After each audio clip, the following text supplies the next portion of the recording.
This reflector costs $250. This one costs $50. Or is this the $50? Wait.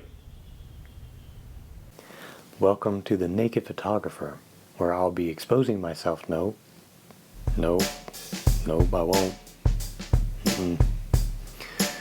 That sounded better in my head. So I've made it no secret that I use Profoto studio lights when I shoot.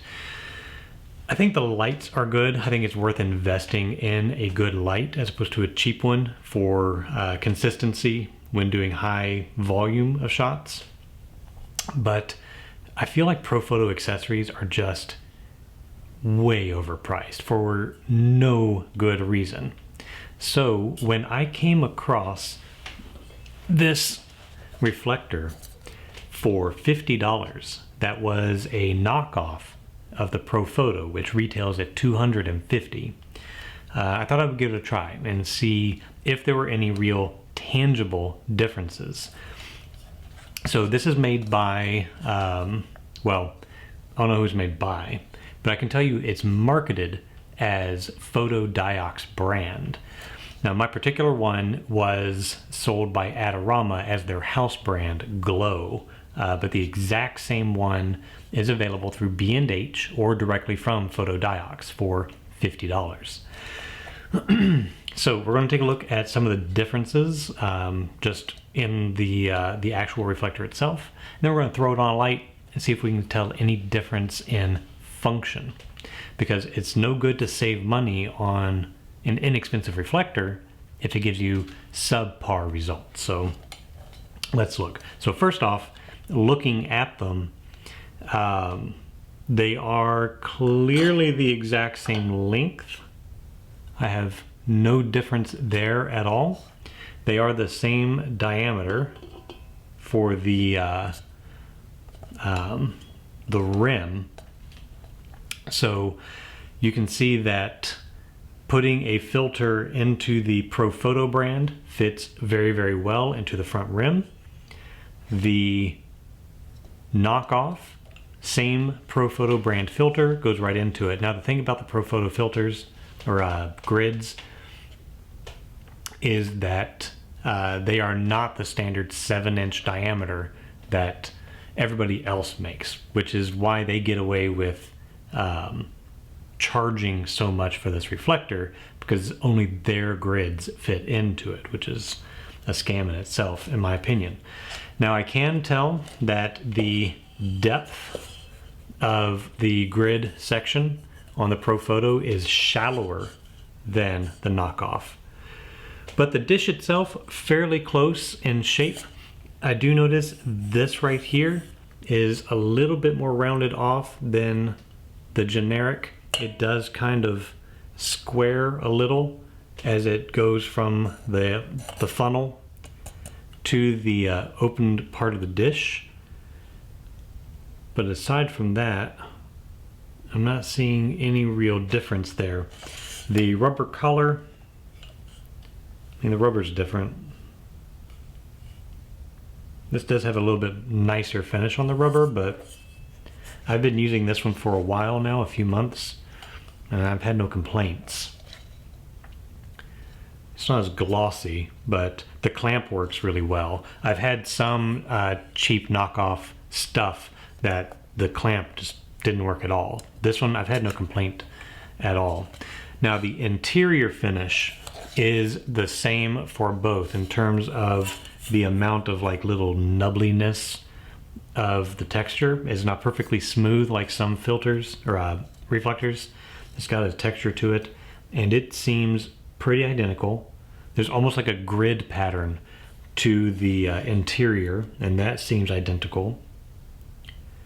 But I have noticed that the Profoto, the glossy part of the interior of the collar, is extremely glossy, whereas the knockoff, it's still smooth right here, smooth metal, but it is a little bit more of a satin finish.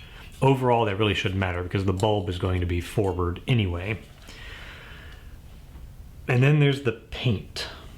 It has the same texture paint on both. But I would say the knockoff is just a little bit glossier. And then the overspray, they did not take any measures to prevent overspray on this front edge.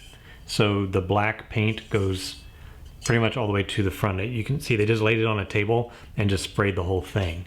So the front of the rim didn't get any paint at all, but the outer part did. Whereas this one, they rolled it after they painted it, because you can see down in there the paint on the Profoto brand is down inside that. So I'd say they painted this then rolled it. Here they did the opposite. They rolled it then painted. That's just cosmetic. I don't really care about that. Okay, let's throw it on a light and see if we can see a difference in actual function between these two.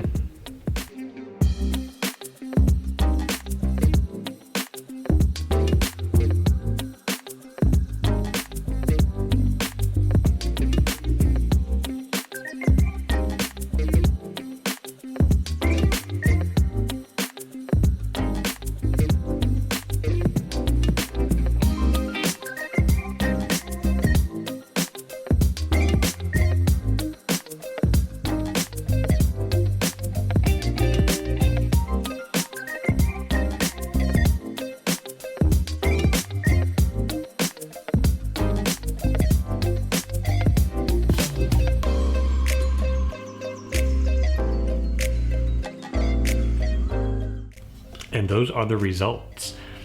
I can see that there is virtually no difference. It's indistinguishable once you put these on at the different zoom settings from one to the others. So they are reflecting the light despite any differences on the outside. Inside, they are reflecting the light in exactly the same way. I get no difference at all in terms of how they shape the light. That's good. Color temperature.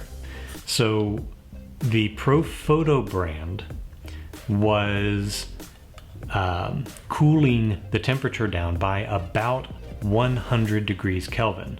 So it was shooting about 5200K, the light before any reflector was put on. Put the Profoto brand on and it was shooting at 5300K. This one kept it at 5200. So this was slightly cooling the light by 100 degrees and this was keeping it exactly the same. That was actually surprising. I would have thought, looking at them side by side, I admit I actually can see a slight difference in color tone. It is just a little bit warmer. And I actually thought it would make the light warmer than without the reflector. But turns out this is actually more neutral. Don't tell Profoto that. Whereas this cooled it down just a little bit. So surprising performance from this. I do have this one. Of course I'm going to use it.